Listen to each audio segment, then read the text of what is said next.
Welcome back to my channel. It's NikojT, finally back with a new video. And today's video, if you can tell by the title, we are doing some crafts and we are making these really cute yarn trees.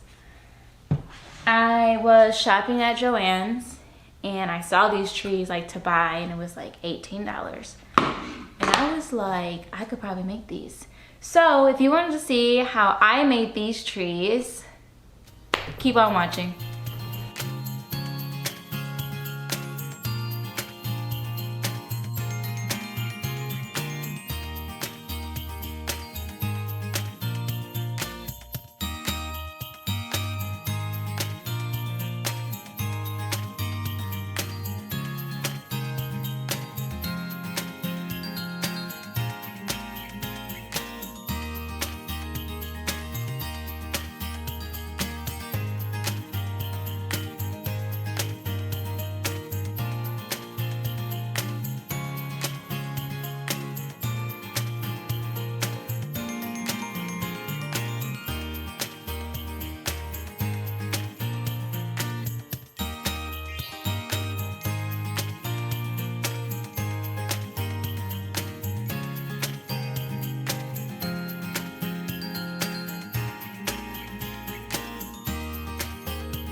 Hello everyone, it's Nico. So I'm doing this voiceover thing, it's super fun. But if you can tell by the video, I have a bandage on my thumb, so I slipped my finger 20 minutes before filming this and I couldn't get it to stop bleeding. I'm also showing you my hands here because I don't do my nose anymore, so don't judge me guys. Alright, so now that you've seen all of the supplies, let's go ahead and get started.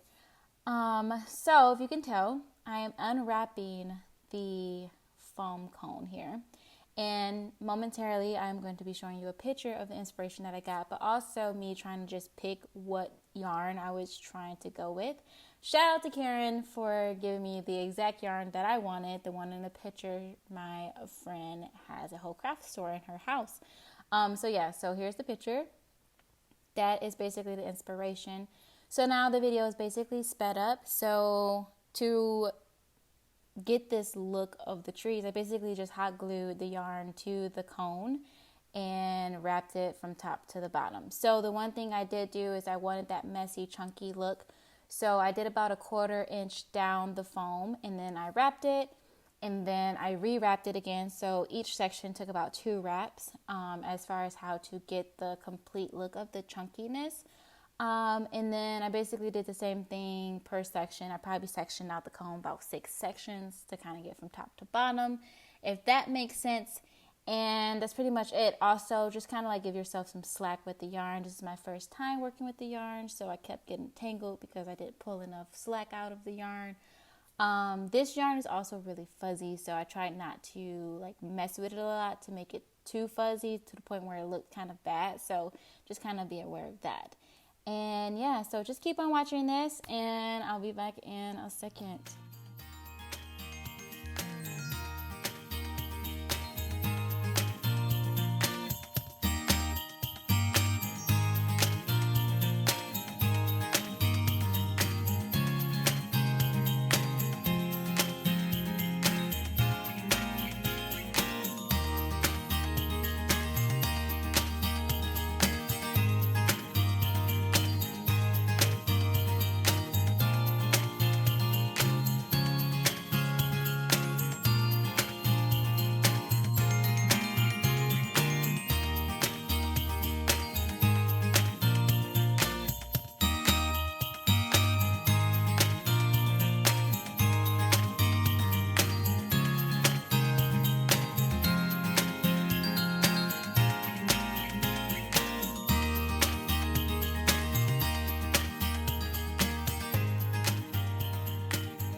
Hi, it's me again. So we are basically finishing wrapping the first tree here. So now what I'm going to get ready to do is take you through the process of making the stars. So I basically picked a medium size and a large size. I did 3 of each, which you will see me gluing them together on the metal wire here in a moment. But I basically just picked out the star size that I wanted, kind of your choice. I took the metal wire here and then I folded it in half, probably about 2 to 3 times so that it can go through the top. I thought that I could puncture the wire through the top, but that was not the case. So I ended up using a screwdriver to basically get it. I tried to use a X-Acto knife and that didn't work, as you can tell. So yeah.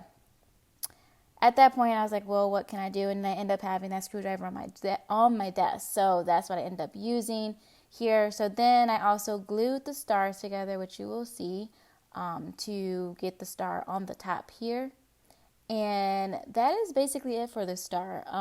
I would just say be careful with the star and the hot glue, because I kind of glued my fingers together because I put too much glue in between the stars. But I basically glue 2 of them together and then just glue the third one on the top to give it that nice chunky look on, the nice chunky wooden look on the top, if that makes sense.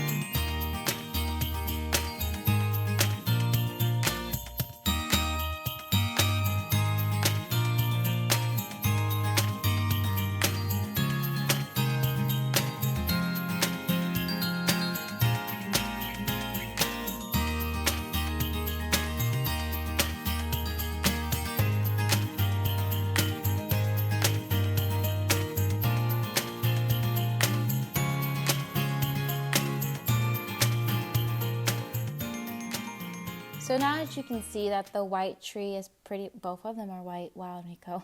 Now that you see that the white foam tree is done, I'm not going to talk much through the green tree because it's the same process. The only thing I will say is that if you can get white foam, to get white foam, but it really doesn't matter. You just have to make sure that if you do get green foam like I did, I noticed that as I was wrapping it around the green foam, the green was poking through, because this yarn that I chose to pick is not as fuzzy as the last one, is more clean, and I wasn't wrapping it tight because I didn't want the tight yarn look. I wanted it to be kind of loose. I noticed that the green was poking through the yarn, so I ended up having to wrap it a little bit more than I didn't think I would, which I did end up using a lot more yarn than I did on this one than the last tree.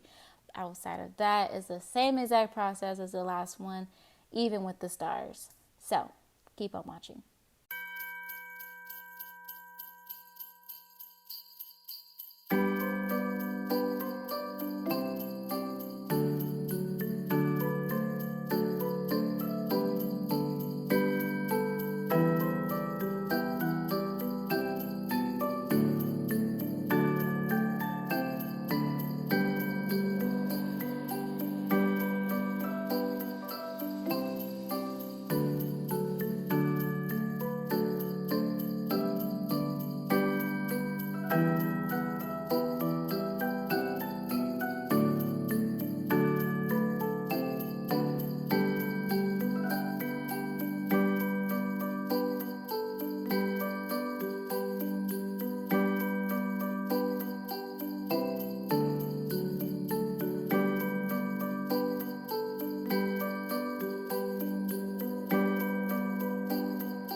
Lastly, you guys, as you can see here, I just wrapped the twinkle lights onto the taller tree.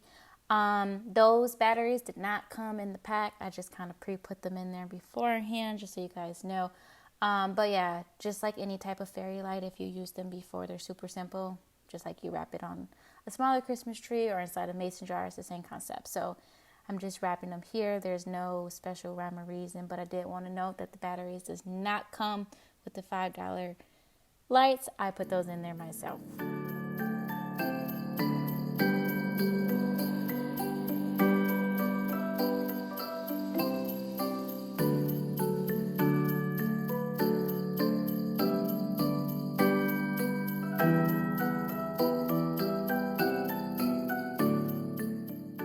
Alright guys, as you can see here, both of the trees are finished.